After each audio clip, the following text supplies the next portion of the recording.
From the top of the town at 715 Main Street in historic Deadwood, it's time for another episode of the DTC Blow and Smoke Podcast.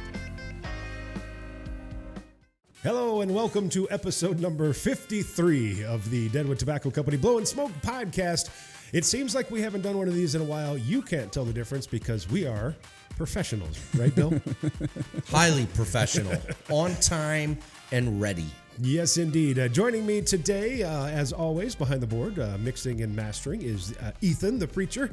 And as we just saw, the boss of the shop, the undisputed heavyweight of tobacco, Mr. Wild Bill. How you doing, Bill? Hey, man, I'm good. It's Wednesday. It's the beginning of the week for me, so life gets started. Yep. We hope you enjoyed episode 52 with John Farragon from La Aurora Cigars. Episode 51 featuring the Buffalo Chip poster model contestants, actually one of the winners from 2020. Marilyn was on. We'll have a much more of that coming up in just a little bit. We'll let you know what's coming up the pipe in music, in product, in events, and a whole lot more. And a little bit later on from Tatuaje, Pete Johnson will be dialing in from, he's in Miami, we just found out. And so we'll have to make sure that they pull him away from whatever tiki bar he is enjoying.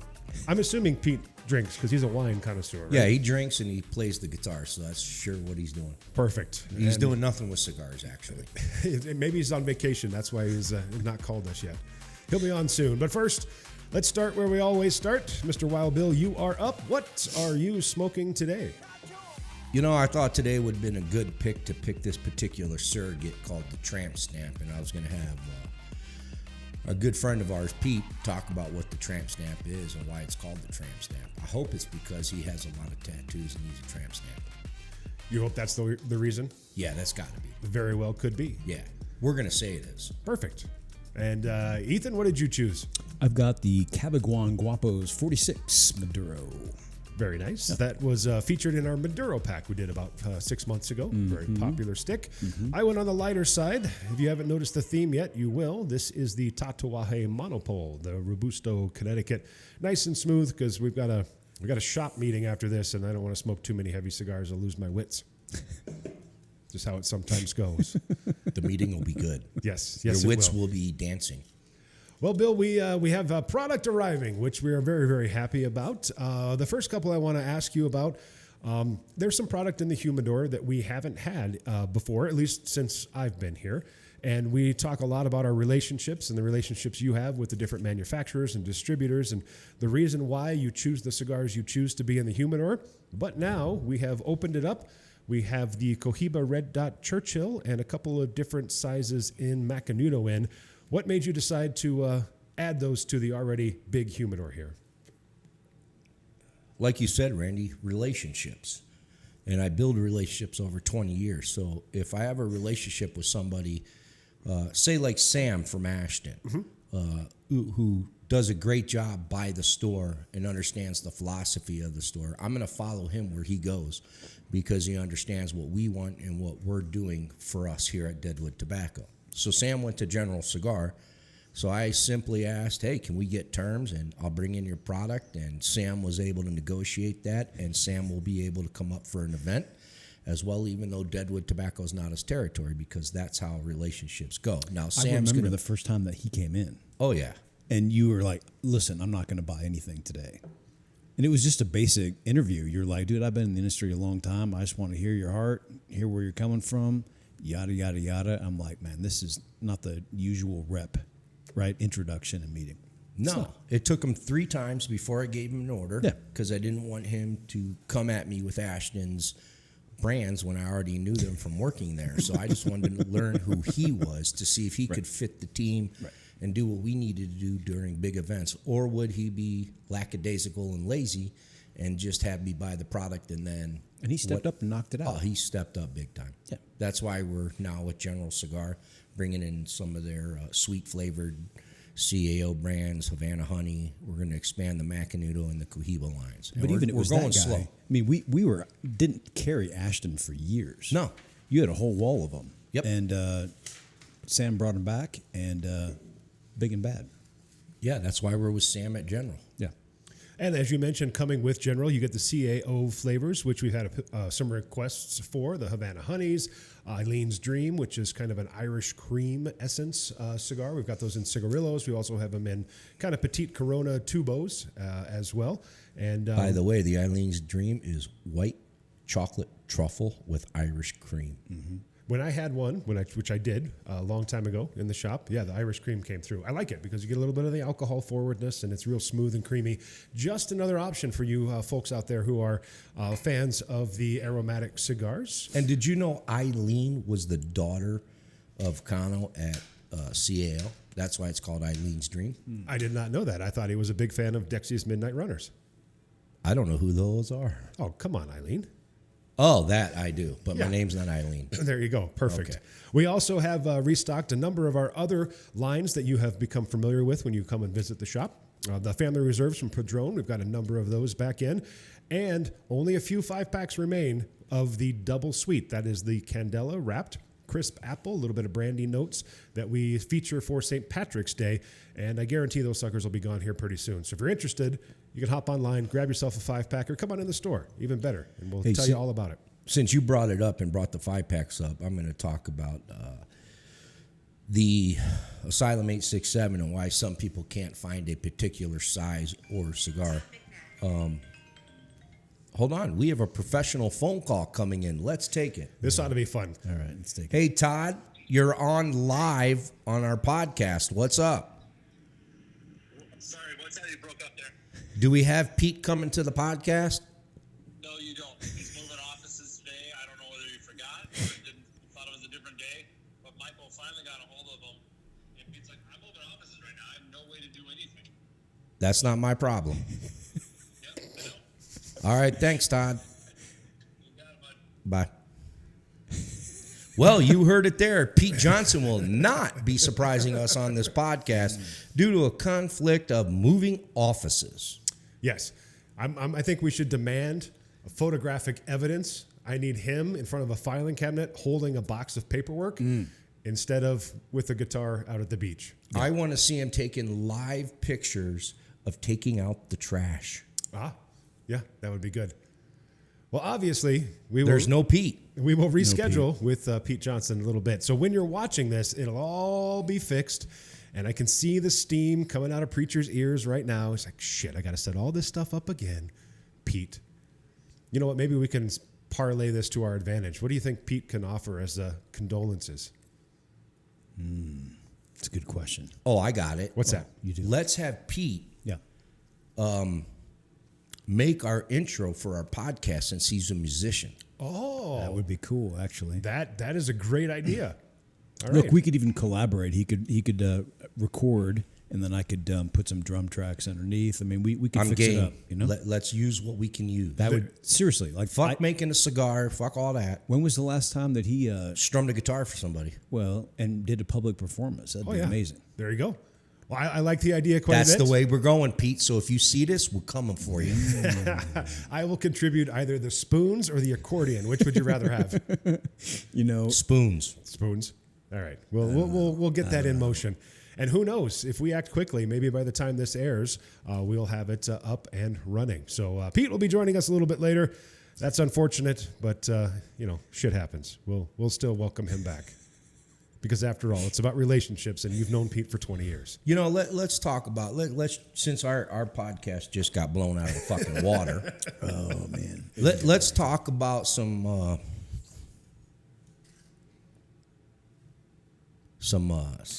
court case. All right, let me adjust my notes. We went to court case at 12 after. Okay, go ahead. So just so people know, on April 29th, Deadwood Tobacco will be going to Lawrence County, South Dakota, in front of a judge to set and determine who owns the trademark Deadwood Tobacco Company. Lawrence County, South Dakota. That seems to be familiar. I think I live in Lawrence County, South Dakota. You do. Yes, that would be the home of Deadwood Tobacco Company. Wow, so I thought that this was all happening in Florida. Well, unfortunately, that judge read some contracts and did a 22-page dismissal of that particular case. So they asked the South Dakota courts, not just the federal court, but before the federal court takes the case, to look at the contracts in Lawrence County, South Dakota. And if they do that, it'll show that in black and white. I bought the trademark and the website. Whether people care or not, that's what I bought. Mm-hmm. So April 29th, we're going back to court, and we're going to see who owns Deadwood Tobacco Company, and we're going to go from there, and we're going to fight the good fight. And just so people know out there, you want to bury me? I don't get buried. I'm like a seed. I grow from the dirt up. Come and get me. At least you didn't say like a mushroom straight out of shit. No, that's other people that I know that I won't use their name because they're badasses and they want to hurt the little guy. I won't say any particular name, but he wears glasses and has white hair. I thought you were talking about somebody who enjoys mushrooms, and I was going to say his name rhymes with Payson Pimes. Jason Grimes. No, not at all. All right, there you go. Update from the horse's mouth, as it were. We're going to have another appearance in court here in Lawrence County, South Dakota. So we'll update you on the next podcast, episode number 54. Hopefully we'll have some very, very good news for you. Maybe Pete. Maybe Pete. Yeah, Pete can come up for a celebration party, we hope. That'd be fun.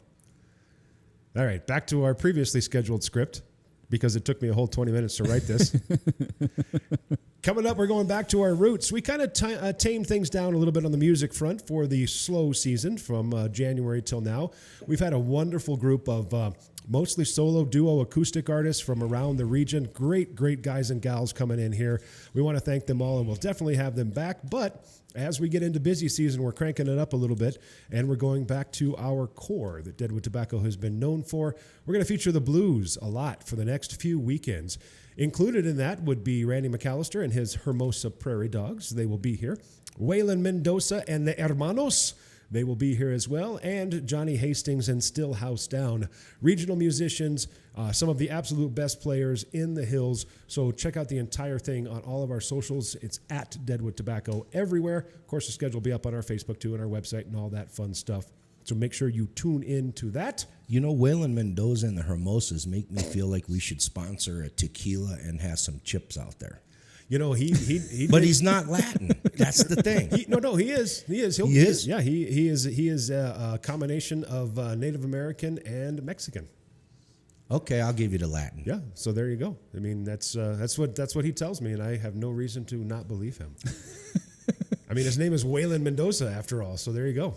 The fact that you wanted to get him some like chips and stuff is it's a party, dude. It's a fiesta. It is. Why not? Indeed. Why not? I mean, if Cinco de Mayo fell on a weekend, well, there you go. Would have had that sucker made. We should all get the big sombreros when he comes in, and we'll wear them. Which is really funny because he is playing here on May 3rd and 4th, the day before. So we'll just do Cuatro de Mayo. We'll do it a day early. There you go. Yes, we will. We got some new tequilas that are wine-based that are here. Yes, they're absolutely fantastic. Yes, we do. And they're delicious. Multiple flavors. Did you want to try one? not right now.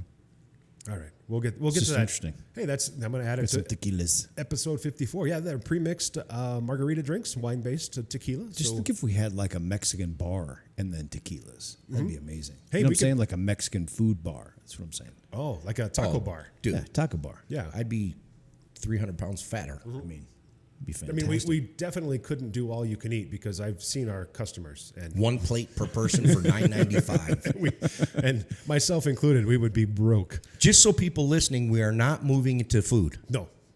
Because Just some people would think we're going to have food here at Deadwood Tobacco Company. However, we are catering out our hog dish, bacon dish for Hops and Hogs, which is coming up in May as well. Wait, we're doing bacon?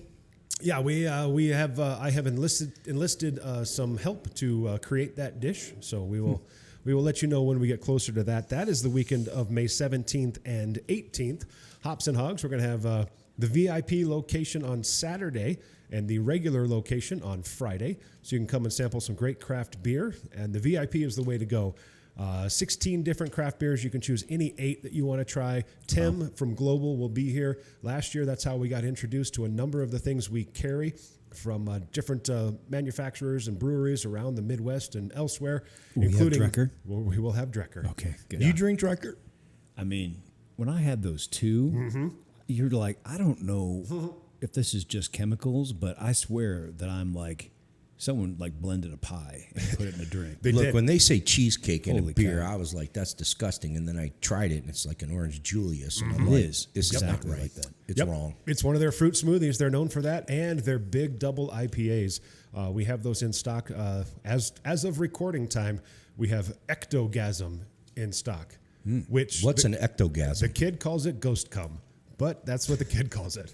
So it's up to you. Now Ethan's definitely not going to drink one. Wait a minute. That kind of ruined it for me right That's there, what he man. calls it. Do you mean he's just blowing sand because a ghost is a ghost? It's Ectogasm. I know. We can ask Drecker what they. I'm going to ask the kid to drink one in front of me. I think he'll abide. He It's will. beer. Yep. He's So fresh from I got more. a couple of weeks in paradise. I don't know if we've talked about this yet. You came back and I did not recognize him. He was glowing, literally, a little too much time in the sun. Preacher had a family vacation to Hawaii. Yeah. How Wait, was that? was it the whole family? No. See, this was a romantic getaway. Oh, very nice. You have to make a distinction between trips and vacations. Okay. And this was a vacation. Away from the kids. Yeah, exactly. Right. I mean, last time we went, we took them all, and so this was a totally different deal. We have two different couples. One lives in Hawaii. We stay at their place, and then another couple who are currently in Omaha. And we all kind of met up, and relationships go back 30 years. We had a fantastic time. It was just great, man. He blended coffee. I Or did roasted it. Roasted it. Yeah, Nice. But he hasn't shared it with us because he says it's too good for us. it's pretty good, man.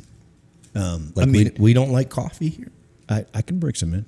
I have just the cigar to pair with that too. It's Yeah. from our friend Fabian. Oh, Yeah, Yeah, there we you can go. do that. Hey, yeah, we could Sure. do it. We could do a special. We could do one of those cigars and a cup of coffee all right. for like $12 Yeah. off the top of my head. Favili? Let's do it, man. Yeah, it'd be delicious. So obviously a vacation then, and if people follow you on your personal socials, lots and lots of photos and stuff up there. What was the most fun? Was it hanging out the helicopter? And we've been to the Big Island before, so I went to the same spots and captured pictures. We went up to the top of Mauna Kea for a sunset where you're above the clouds. So you literally go from 75 degrees, tropical, biozone, whatever it is, Freezing cold. to 39. Yeah. Because and then You're up there. You start climbing that hill, and you just feel compelled to drink water because you start feeling funky. Well, you're going up quite a few elevation steps. Oh, dude, huge. Is this that rickety old like hiking trail that I've seen videos and stuff of? Or? You can, and it's kind of on the bucket list. If you have a 4-wheel drive vehicle, you can actually go up to the very top where NASA's got all their observatory instruments and all that stuff. But that's super high. That's at 13,000 feet. We went to the 10,000 foot observatory deal, and it's just a short climb up. That's cool. We've done that kind of stuff before, not with friends. This dude's got a pool. We sat in the jacuzzi. My friend from Omaha brought in delicious. I think it's the best steak. He went to a meat locker in Omaha and literally flew those steaks in. We had those. But that was preceded by a trip to Kauai, which we've never been before. And that was fantastic, man. I was hanging out on helicopter, taking pictures. That was just a whole new experience, and it was fantastic. Kauai is a beautiful island Oh my gosh. that is slowly becoming touched with tourism. Yeah, there was a lot of tourists, but man, It used to be very calm and surreal and beautiful, and not that many tourists there. look, I had this whole map for where I wanted to go and take photos. And then you get to the actual location, and like neighborhoods would like shut Queen's Bath down. Like, how do you do that? It's a public place. They shut it down. We went to another waterfall, and it's all like corralled in and fenced off. But you get in the helicopter and you go around the north side of the island, and it is just untouched, untamed, dinosaur, Jurassic Park sort of beauty, man. Fantastic. Nice. Yep. Nice. When I was stationed back in Hawaii, I went to Maui, and that's how Maui was back in the fucking day. 25, 30 years ago. Right. And now you go to Maui, and it's just overpopulated with tourists. And then what makes it worse is when you think you're going to Waikiki and you realize it's not Hawaii. It's just a tourist trap of everything there. The mainland Oahu is If you're going to Hawaii, yeah, that's fun, but that's not real Hawaii. Yeah. It's not. And what I didn't know is there's actually a Kauai tobacco company where they actually grow on their farm coffee beans and then tobacco leaves. But because of the prohibitions, restrictions in Hawaii as a state, they send the leaf all the way to Nicaragua to be assembled and then come back. Oh, geez. Yeah. Yeah. So I bet that's not a cheap cigar. I mean, Did you smoke one? yeah, I got a 5-pack and smoked them all. Yeah, I don't know. I had to have something to smoke, man. So, you know. You work in a cigar shop, and I can't believe you didn't take any. I mean, that's the first thing I packed. Yeah, I mean, I would have just gone out to the front there and say, "Hey, Grimes, I need some barter material. I have to can I take get a couple pictures hats and some of our humidor cigars and everything. It's amazing, though. You go around and if someone knows of a proper cigar shop, please let me know, because I keep going to the same like wine place in Kona, and he's like, "Oh, I got a great selection." I'm like, "Dude, you got a stand-up humidor 12 cigars. That's not a great selection." I appreciate that he has some. He probably sells 12 cigars a year. Yeah, yeah. Well, that's kind of unfortunate because that's it seems like that would go hand in hand with a vacation. You would want a little bit of relaxation with a tropical beverage in your favorite cigar. And you're not supposed to smoke on all the public beaches. You couldn't smoke at the Sheraton that we were at. I had to literally I had to hide inside like this foliage cover next to the beach to be able to smoke. Oh, geez. Right? Yeah. I mean, I was next to the water, but Right. Yeah. when you have to, Hide.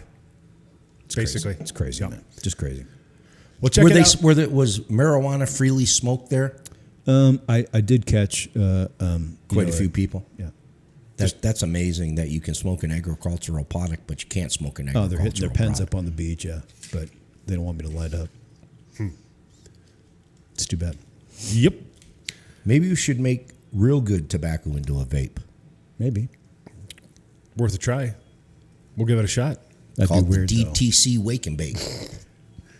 So, Bill, you said you had other stuff. Do you have other stuff before we sign off and pack up and wait for Pete Johnson from Tatuaje to finish moving offices? Yeah, we got a lot of stuff we can talk about. Let's talk about a year in review of the new shop and how the shop, not the website, because the website took a major hit.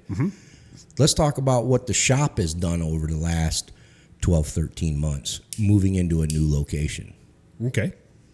What do you think the shop has done overall? Have we maintained the course, or did we dip below what our previous years were like? Now, granted, we had record sales 2 years ago and last year. I would say that the bar side and probably the pipe tobacco side were substantially up. And you feel the cigars were down? I don't feel that they were down. I just don't have a good metric on that. I don't have the years like you and Ethan do at the old shop to say. And I only say the bar side and the tobacco side because there's more space. I'll put it to you like this. The number we ended up with in this year, which included a defunct website, was still a higher number than what I purchased the store with a website working. Oh, nice. There you So, go. yes, we failed in the website grabbing all those sales because of companies going bankrupt and not telling you that they used archaic stuff. And I would say that we have not definitely come anywhere close to maximizing our full potential of the humidor that we have. Not at all. No. But we're changing things up. We're not going to be buying on big allocations anymore because that strangles the cash flow, and we can't get certain cigars at that time for what people want. So we put everybody on terms, and we're going to start ordering every 2 weeks, no matter what needs to be ordered.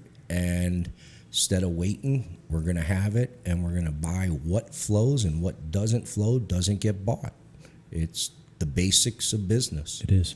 Well, and I because I was the only one that enjoyed some of the products, not to pick on a manufacturer in particular, but like, for example, Luminosa. I was the only one in the shop that I know of that really enjoyed that cigar, and that brand no longer exists. That's not true. You're not the only one. Okay.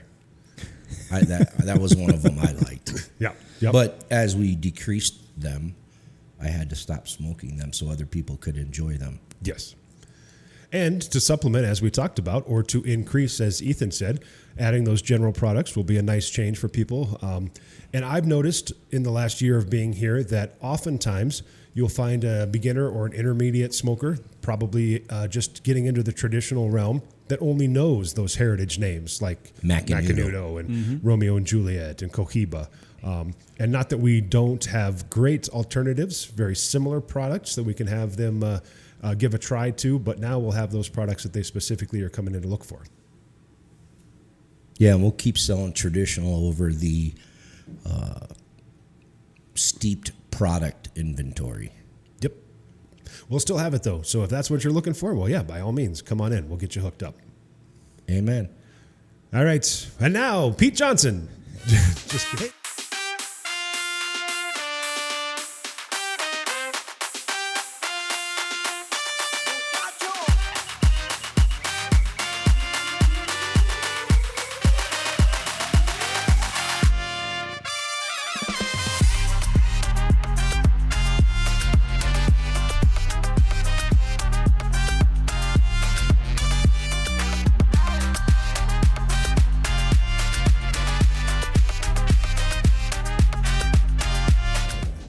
Hello and welcome back to episode number 53. I got to check that because I never really know what's going on. Deadwood Tobacco Company Blow and Smoke podcast. We found him. He was driving a truck full of shit, as he says, for a new office in Miami.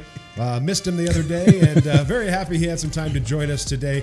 Everybody say hello, Mr. Pete Johnson from Tatuaje Cigars. Hey, Pete. Hey, Pete. Hey, Pete. What's up, guys? How are you? How's everybody? Hanging in there. Also, Ethan's the same. Bill and I decided to change clothes for the podcast, and we found this redhead kid in the alley and figured we'd ask him to come on too. So They let me live here now. Well, I love it because you guys should actually, you and Bill should change shirts because that way the red shirt, that red or burgundy or maroon or whatever color it is should be in the middle. absolutely, that's the money shot right there. Well, thanks for taking some time. We understand you were in the middle of relocating some stuff and a little bit of other fun stuff going on today for you. But we're happy that you made it on and got just a few little things we want to discuss and catch up. It's been a while. I didn't go to PCA this year. I was there in 23. The kid was there this year, of course, with Mr. Wild Bill as well. So let's just kick it off to that. Let's talk a little bit about PCA. How was it for you? What was exciting? What was new? And how are things looking? Pete, you got to know something before you start. And that was the What's kid. that? The kid was nervous to meet you. I'm nervous to meet everyone. Yeah, he was extremely nervous. I was like, "Don't worry, he's a good dude. He's a normal dude." And he's like, Far from anybody but a normal dude. Like, you get nervous around the guys I look up to. Don't get nervous around me. Because we can literally be in a room and shoot the shit. But that's what the magic of cigars is, that anybody with a cigar in their hand can sit down in a room with anybody and have a great conversation and not realize you're next to, someone famous or next to someone, of royalty. And that's the great thing about cigars is that it masks everybody's race and religion and wealth. So in your early days working in that store, wasn't there another famous shop upstairs? Well, I was in the Grand Event room, and that was like my third job in the industry. All right. Very famous cigar club, and I got to meet a lot of very famous people. But ultimately, it didn't matter. They liked talking to me because I knew about cigars. See, kid? So that's the cool thing about cigars is it literally broke down everything. They talked to me like as a normal, like, hey, what do you think about this? Or, can I get your advice on this cigar I'm thinking about buying? I'm like, well, you are far more excelled than I am in life, and you should know these things already. But if you think that I'm your cigar guru, then great. Let's do it.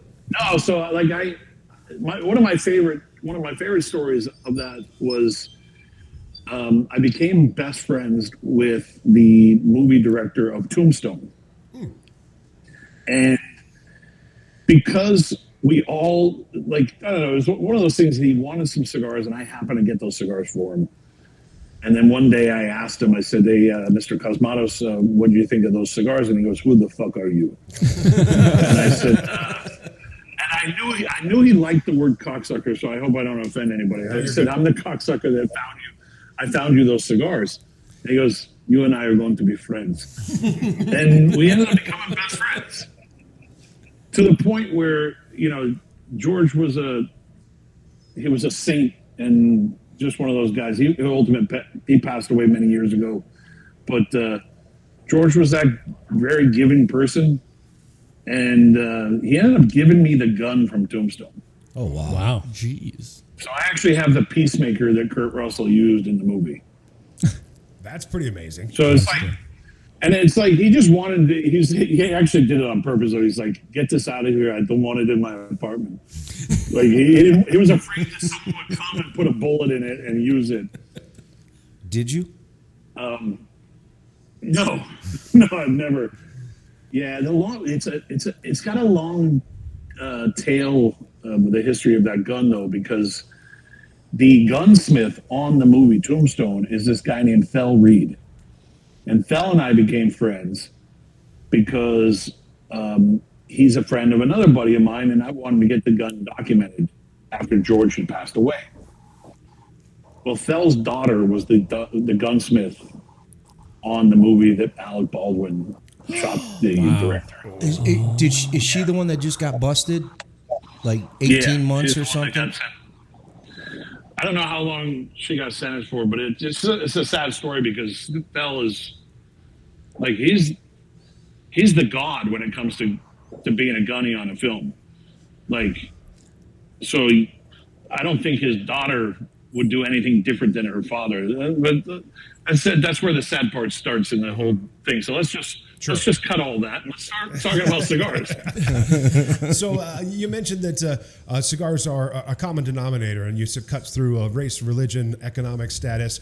Just for fun, tell us about maybe another story of one of the famous people that you did get to hang out with the shop, and something fun about them or something enlightening, because I know there's got to be some you can still tell without fear of repercussion. Well, no, I mean, okay, these are kind of funny stories, obviously, but like I was sitting at the Grand Havana Room one day because I was a member and I was an employee at the same time. I was an employee of the company as their director of retail, but I had kept my membership because that was the one rule I had if I was going to come work for them, is like, I have to keep my membership.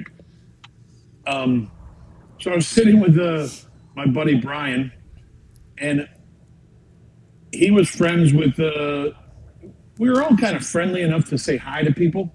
Because that's the cool thing about the club, is like you could see someone walking in the club constantly and just say, hey, what's happening? But one day Mel Gibson sat down with us, and Mel was smoking a Robina Unico, which is a Cuban torpedo made by Alejandro Robina, or made by the Cubans for Alejandro Robina's name. And I noticed he was inhaling it. And he was talking about quitting cigarettes. And he was like, oh, my doctor, he's got me, my holistic doctor, he's got this patch on me. And he lifts up his shirt on the back of on his back, he's got a piece of cheesecloth with a lump of tar underneath it.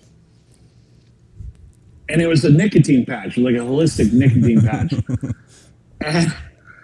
And I said, smoking those cigars, I don't think that's going to help. because the way he was smoking the Robina, because he was inhaling it. But again, Mel didn't know me from Adam. Yep. Other than seeing me in the club. And he started joking about, like, have you ever been on a private jet? And I go, no. Like, I fly American Airlines. And he's like, and then he said, if you ever get a chance to buy a G5, do it. Like, sure thing, yeah. I'm like, well, let me see how my bank account's doing today. From what we heard earlier, it couldn't have been very good. No, and but then that was the comical part. But then there was like the human part, where I remember Stallone coming down to the store where I did all my work out of, And he wanted to buy a couple bundles of cigars that he liked. And I happened to have them downstairs. And we were watching the longest drive competition on the TV. And he just sat down like a normal person and started watching this longest drive competition. And the TV was actually controlled by the upstairs. Okay. So someone upstairs decided to turn the channel. And boy, did I see him get pissed off because he was having such a good time smoking a cigar and watching people hit golf balls that he was so bummed out that he had to get up and walk upstairs and tell him to change the channel back to the other channel. I don't know. It just, just so you guys know. There's little things, man. I've run into so many people at that club, and the coolest thing about it is that, I mean, shit, I used to play poker with these guys. Mm-hmm. And that was the great thing about, the documentary I did with Handrolled. Yeah, we watched the first it. Documentary. I used that as training. Yeah, cool, awesome, thank you. But the reason why Peter Weller is the narrator is because I was able to walk up to Peter and say, hey, would you consider doing this? And he's like, sure. I like, what would it cost you? And he goes, a cigar. $2,000 and a box of cigars. I go, done. Mm-hmm. Like, if I actually had to walk up to Peter Weller as the actor, it probably like, here's my agent's number. Yep. Go through him, and the agent would have come back and said, that'll be $30,000. Exactly. So ultimately, it's given me a lot of like exposure to a lot of great people, a lot of people I don't know. I mean, there's some I can call friends, some I have a in passing relationship with, and then some, if they see me today, they won't know who the hell I am. But ultimately, a lot of great people I got to meet working in that place. Awesome. So take us back just a little bit. You said that was the third place you started. What's your tobacco origin story? What got you interested, and where did you start? Well, okay, so I started smoking cigars when I was playing music. Mm-hmm. And I don't know, it became my thing. Like, I was like, okay, I'm now this cigar guy.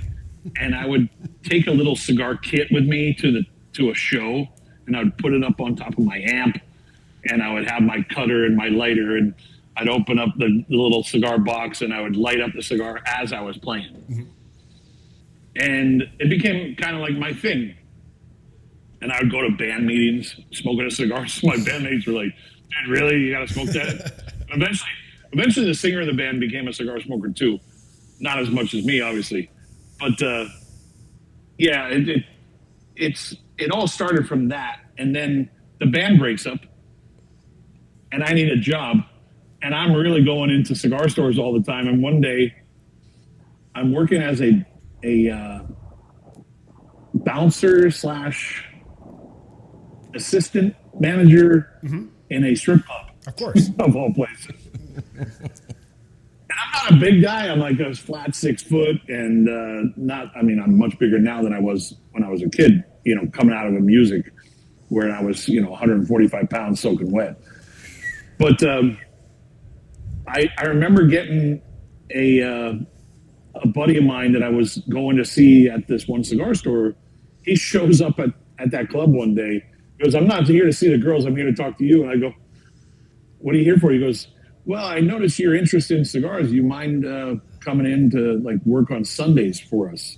And I go, yeah, hell yeah. Like, absolutely. Like, doing what? And he goes, well, we have our pipe tobacco blends, and we need someone mixing that pipe tobacco for us while we run the register, because it's becoming really busy in the store because of this new cigar boom that's happening. I'm like, absolutely. And within like 6 months, I was already like full-time, and I started buying for the store. So I learned really quick. And that store was a place called Gus's Smoke Shop in Studio City, California. It happens to be the facade of the store you see in Seinfeld when they talk about cigar stores. Very nice. So if you ever see the Cigar Store Indian episode where Kramer's arguing with the guy in the store, that's obviously a TV set. But the outside of the store is actually where I worked. Oh, shit. So it was not it was not New York. It was actually California where the store was. And from there, I ended up going on to a store called the Big Easy, which they had 2 locations, one in Studio City also, and then another one in Westwood, California, or West LA, California. And from there, at that time, I was always a member of the Grand Havana Room. So it eventually turned into one of these things where Grand Havana came to me and said, "Hey, we need someone to run our retail. Would you consider taking a job?" I go, "Yeah, but I need to keep my membership." That's how it all started. Nice. And for those who don't know or might be new to the industry, can you tell them just about the Grand Havana Room? Obviously, with the clientele, like you've mentioned, had to be a pretty happening special place back in, I'm assuming this was mid-90s-ish? Yeah, mid-90s. Well, it officially opened in mid-95.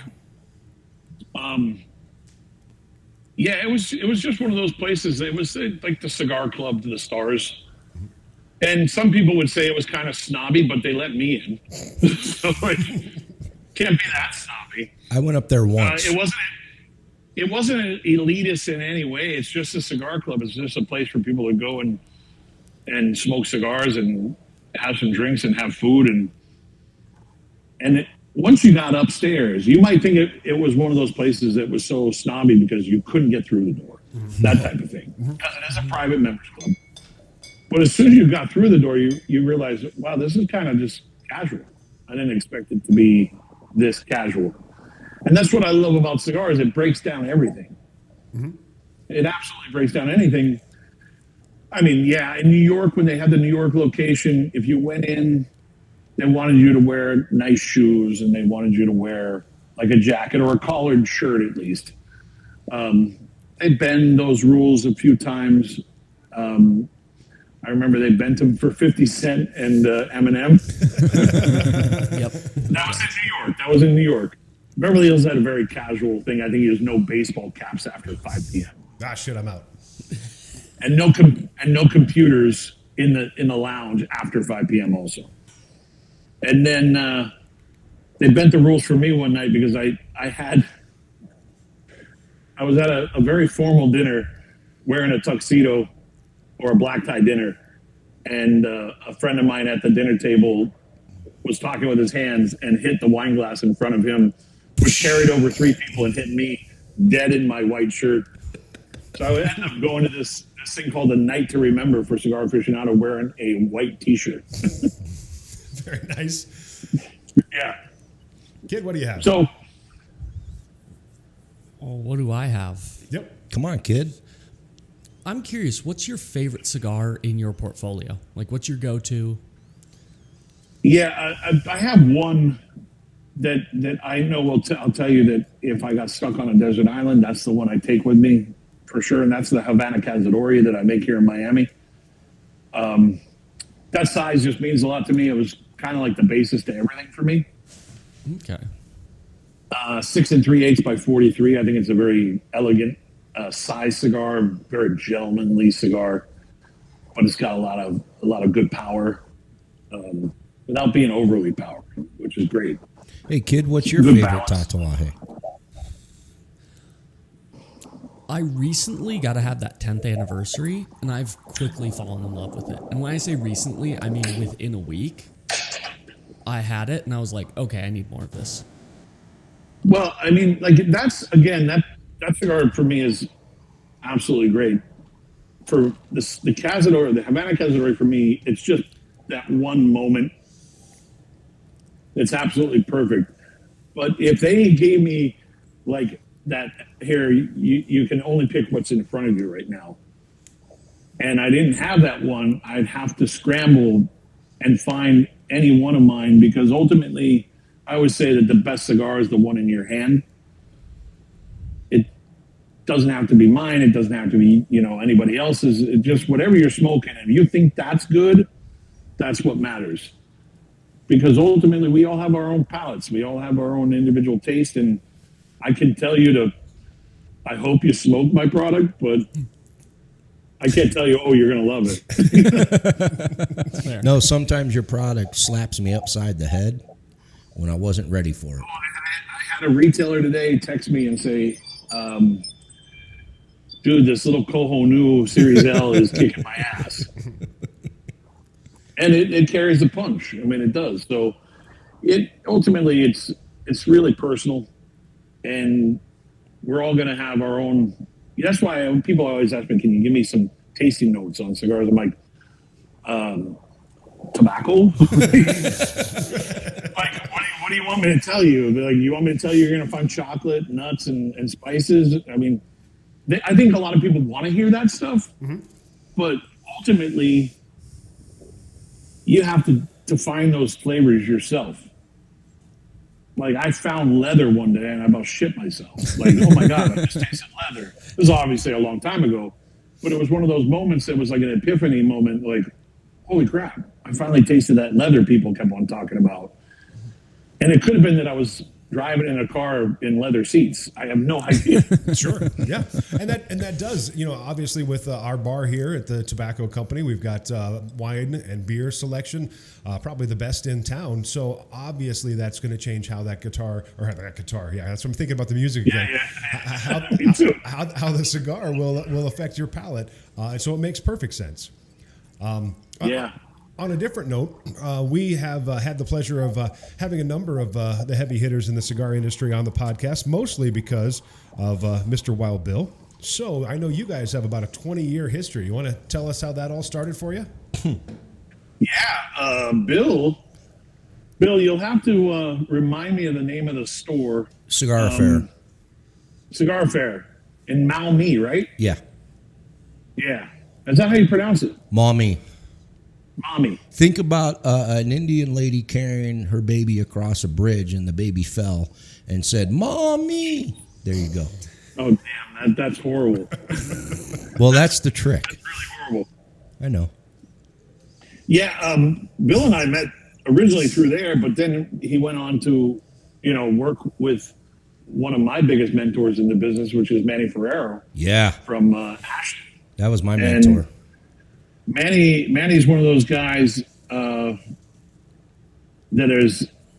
he was one of those guys that just salted the earth, and he took people under his wing and told everybody to go fuck themselves a billion times. As he spit at you. Said it with love. My name Bill probably knows this, but my name to Manny was Pete fucking Johnson. Mm-hmm. It wasn't just Pete Johnson.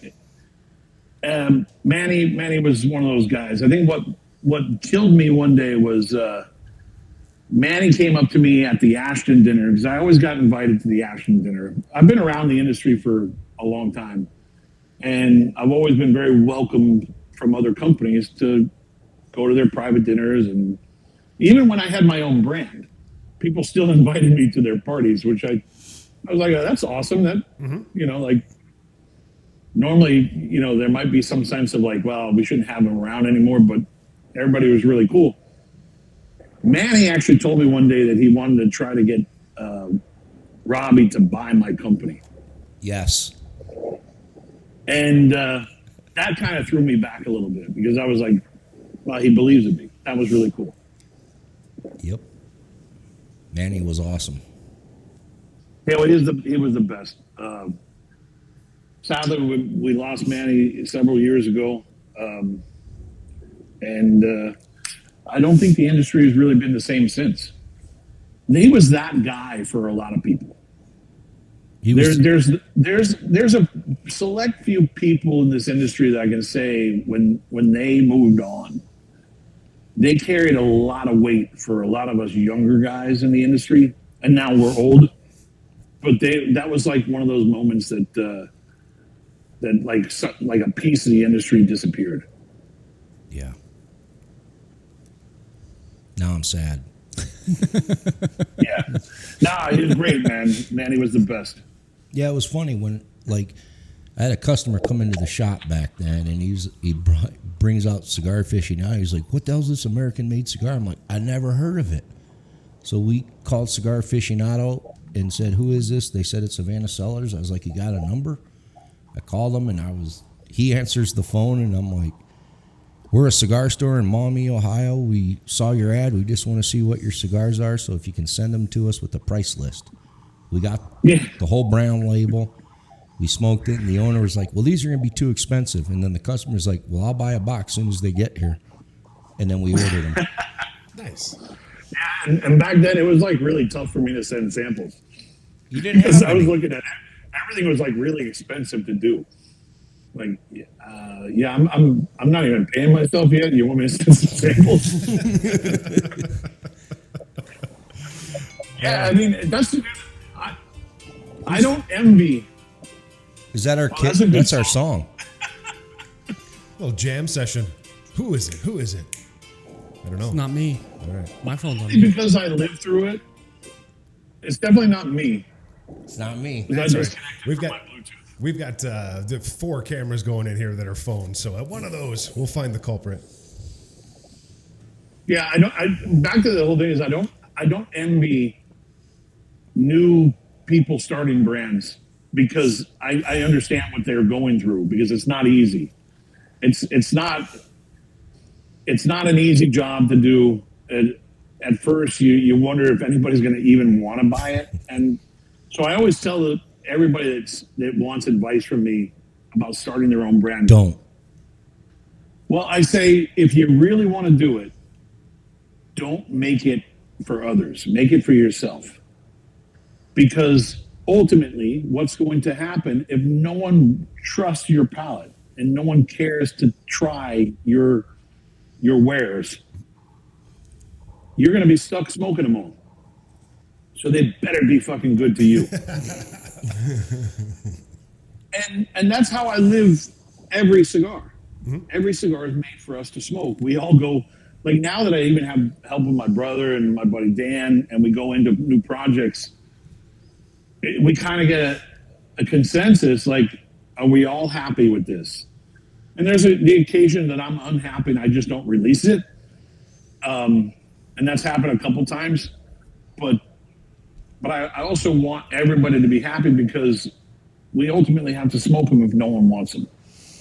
So it ends up being a tiring job. But you have to believe in yourself. You can't force it down anybody's throat.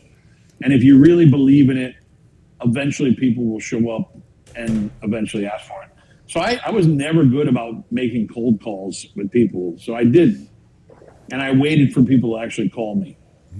And that's when, a guy like Bill would call and say, hey, can we get a couple sticks to try? I'm like, damn, yeah, let me see if I have a box open. Because, I was based in California, still am. And every time I would get like a box of something, I had to make sure that it was accounted for the state of California for the tobacco tax. Sure. And if I opened up a box, not only would I have to pay the tobacco tax, but I also have to pay the sales and use tax. Yeah. So I'm like, let me see if I can figure out a way to get some samples from Miami directly to you. That makes sense. Yeah. Yeah. And that's why if you heard about me moving shit from one place to another, Yep. I'm actually opening up a satellite office here in Miami so I can split shipping for the whole country. Smart. So now every shipment will get to retailers within 3 days. Oh, very nice. But I'm still not open in my brother-in-law. I was with my brother-in-law Jaime Garcia today, and he said, "Are you in the new office?" I said, "No, because I'm moving everything myself." It's a little bit of work. Just a touch, yeah. You don't quite have that G5 yet, huh? No. No, far from it. Yeah. So that's And that's 21 years later. I'm still really far from it. damn you, Mel Gibson. So tell us a little bit. I read in an interview that you had done about the first time, I believe, when you met Pepin Garcia. Tell us a little bit about that and how everything progressed from that point on. Well, I mean, so it all started with Pepin. He was working for a small company called Tropical Tobacco. It was owned by this guy named Pedro Martin. And I got a phone call from a buddy of mine named Ben Gehrman, which is a sales rep for Viazon. And Viazon was the company that owned Punch and Hoyo before General bought them. Mm-hmm. And he said, hey, we got this new guy named Pepe. He's in from Cuba. That's what he called him. He just came in from Cuba, and you still want to make a cigar? I go, nah, I kind of gave up that dream. He goes, well, do you think we can send you some samples and try out? And I go, yeah, sure. And I ultimately didn't like the sample they sent me. And he called me and says, hey, we're going to come by and see you in Beverly Hills. I was like, okay. And they showed up. We set up a rolling table for Pepin. And they asked me, like, real quick, like, what do you want? I go, well, just do something like medium to full so I can try them. And he rolled 3 different cigars that I ultimately didn't like. It was like blend A, B, and C, right? Mm-hmm. And I thought they were just kind of whatever. So I went downstairs and I grabbed a Cuban cigar out of my locker. And I knew that it was smoking really, really, really good. It was one of those cigars that I was like, okay, these are on point right now. And I brought it upstairs. I brought a couple upstairs, one to give to Pepin and one for me to smoke. And through translation, he asked me, he goes, you want this? And I said, yeah, I want that. And he sat back down with the same tobacco that he was rolling the cigars that I didn't like, and knew that blend from Cuba so well because he was fresh out of Cuba. Mm-hmm. He knew that blend from Cuba so well that he actually sat back down and rolled me what I thought was pretty damn close to that Cuban cigar. Wow. And I remember saying to myself, like, oh, holy shit, this is the guy that's going to make a cigar that I'm going to put my name on. Like, I don't even know him. Should I trust him? Like, I really don't even know who these people are.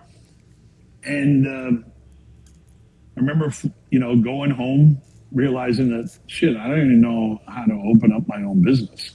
So I took a night school class. I took a night school class to like learn how to open up your own business, to get my proper licenses and everything. And then I had to like figure out, okay, I called like the state and said, I need a tobacco distributor's license. They're like, well, you need a resale license first, and then you can get your tobacco distributor's license. Okay, so I had to go through that whole process, and they're like, okay, your tobacco distributor's license is $1,000. I go, $1,000? And they're like, it's a bond, and what you're going to do is you're basically giving us the money, and we're going to hold it until you close it down. I'm like, okay. So I had to write a check, and I was very fortunate. I had just I bought a condo in West Hollywood, California to live in because no one in Los Angeles would rent me an apartment with my 2 Rottweilers. But I found out that the condos, if I owned it, I could live there with any size dogs. So I bought it on a great time. It was like a downturn in the market, and I ended up selling the condo later, multiple years later, but I was able to refinance throughout the thing a few times to lower my interest rate, and I would cash out a little bit. So I had enough money to start with my first order, like to pay for my first order. And that's how I opened up Tatuaje. And it was really like, okay, here's a check. There's all the money. Mm-hmm. And then the big problem was when the factory called me and said, hey, do you need more cigars? Because we want to keep the rollers rolling. I'm like, I don't have any money. Like, I haven't really sold these cigars yet. But at the same time, I'm like, yeah, let me place an order because I want to make sure the rollers are working. Mm-hmm. So I would end up stockpiling cigars that I hadn't even, I didn't have enough money for, but I was able to balance my financials enough to where, okay, I can afford this. And it was really just, selling a few boxes and then eventually, okay, I can afford a little bit more, and then just building slowly. I didn't take a paycheck for 3 years. Mm-hmm. Ultimately, that's the struggle of starting a new brand, is that, you don't pay yourself for a long time.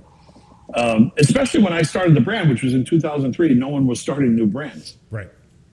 I would say fast forward to 2007, 2008, when people would start a new brand then, it was much quicker on the return. Because I saw it happen with other brands and people that are friends of mine. So ultimately, it was a struggle for the first few years, and it was a struggle for the factory for the first few years. But we got through it, and luckily, we're in a pretty good space now. So, sorry for being so long winded. No, that's quite all right. Kid, do you have anything else? While you think about it, preacher, hiding behind the microphone, nothing. No camera for the preacher today. Wild Bill. Yeah. Pete, you're pretty tight with your parents, right? Yeah, super tight. I talked to my mom yesterday. It was her birthday, 80 years old. Did you, I don't remember the full story, but antiques. Did you buy an Yeah, I antique grew store? up. Well, long story, but I grew up, since I was the last kid to leave the household, I was with my parents everywhere. And my dad was really into antiques, and my mom obviously too. So I started going to auctions with him and starting to learn about, the value of old things. Ultimately, I figured out that antiques are just, shit that people don't want. And then there's valuable to someone else, right? It's valuable to someone, and then it's the eye of the beholder, right? And I fell in love with the whole concept of old stuff, and I really love old things. That's why I think I love the history of cigars so much, because that's why I package a lot of things very old looking. But yeah, my parents retired multiple years back, and I was kind of being nostalgic, and I decided to buy a couple buildings in my hometown of Gardner, Maine. And one of the buildings, we put a little cigar store, antique store together for them to work. Mainly because they have so many antiques. My brother and my sister were like, you guys need to put prices on this shit, because someone's going to come in after you guys go and just steal everything from us. So a little bit selfish, mainly because we're like, please put some numbers on these things so we understand the base value of what these are supposed to be worth. Because, some guy could walk in and say, I'll give you $50 for the whole lot. And my sister would probably take it. Just clear it out. Sorry, Mimi. No, yeah, it was a way to give them something to do. And they used to come to the trade show a lot more, but my, dad doesn't get around as easy as he used to. And he refuses to get in one of those little carritos, those little cars that they drive around the trade show floor. So we're like, yeah, it's better not to bring them. Sure. Anything else, Bill? Yeah. Make the riff off the bass pretty good for something unique. Before we started rolling, we were giving Pete some shit the other day when we were doing the first part of this podcast, and we were talking about your background in music. You touched on that a little bit, and we're like, you know what? We've been looking for a new jam to start our podcast. So, not today, as we were told earlier, but Pete might at some point pour himself a glass of wine, slap the bass a little bit, and then who knows? We can send the track, and Preacher will add some drums, and we'll have a new podcast song. We'll fix that up, man. We'll fix it up. I'll throw the lyrics. The bass. Oh my God, I love that movie. Slapping the bass. Absolutely. We're thinking like, Three's Company meets Sons of Anarchy. That's all we got to do. Piece of cake, right? No problem. Yeah. I rarely pick up my guitars anymore. I pick them up a little bit more lately. I started to build calluses again on my fingers because I'm playing a little bit more. But ultimately, I just keep on playing the same shit that I used to play when I was younger. Sure. Like nothing's really changed. I try to make up a couple things here and there. What happened was I was a bass player, but then as I got older, I was like, I never owned a guitar. I always owned basses. So I started buying guitars. And then started playing guitars, but ultimately playing like a lot of rhythm shit because I don't really know how to play. Sure. I don't know musical theory, so I don't understand where my fingers are supposed to go. I didn't read music when I was a kid. I did everything by ear. So if I needed to learn a new song, I would just listen and go, okay, yeah, I know what I'm supposed to be playing. So back when you were a musician in LA, Yeah. what was the name of the band? And is there anything out there? Are there any records surviving? Can we Spotify this? No, Spotify. Luckily, no. There was a guy that decided to rehash all the old music from the Sunset Strip back in the late '80s and early '90s, and he went to every band that was on the Strip and said, "Hey, you mind if I take your old music and put it out?" And we're like, "No, we don't care." Like, we're not going to make any money off of it. So, yeah, here you go. It's still our music, but at the same time, yeah, you can, if you want to do something with it, go ahead. And he put out albums for everybody. So there is one out there, like digitally, but it was called Hung Jury. The funny part about this this CD or whatever you want to call it, it actually is no rhyme or reason with the timeline of what he put the order of the songs in. So you hear us go from like 1989 to 1992 back to 1990. You also hear our voices change and the music style change because we got really heavy. Ultimately, we broke up. We had good management, we had good lawyers, and they kind of gave us a schedule and said, okay, this is what you need to do for the next 6 months. And by this date on 1990, whatever it was, 1991 or 1992, you'll be signed to either one of these two labels. And it instantly became a job. Like, it was one of those things that, like, you're not allowed to play live unless we say it's okay. Oh, sure. And you need to go to, we practiced every night of the week. So we were a good live band. But we ultimately broke up because the singer is like, I don't want to scream for a living anymore. And it was one of those moments that were like, it's work. I don't like this anymore. But the biggest harsh reality for us is our lawyers called us in and said, hey, we need to drop you. And we're like, why? They're like, well, you need to find other representation because we just signed a band and you guys sound too much alike. And we're going to be focusing on them a lot right now. We're like, what's the band? They're like, Stone Temple Pilots. And we're like, great. Yeah, there you go. So we got new lawyers. And then, yeah, so we were like right in that same vein. Okay. Ultimately. But if you listen to our earlier music, we were not in that same vein. But the funny thing is that we've just been reviving and reliving all this shit this week. My bandmates and I have been texting each other and emailing back and forth. And we realized that Alice in Chains went through the same, like, weird little transition over time. Because if you listen to original Alice in Chains, they were, like, super glammy.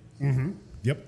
Like glam rock, and I'm like, wow, they must have played Gazzarri's at one point in time in their life. It was an old club in Los Angeles.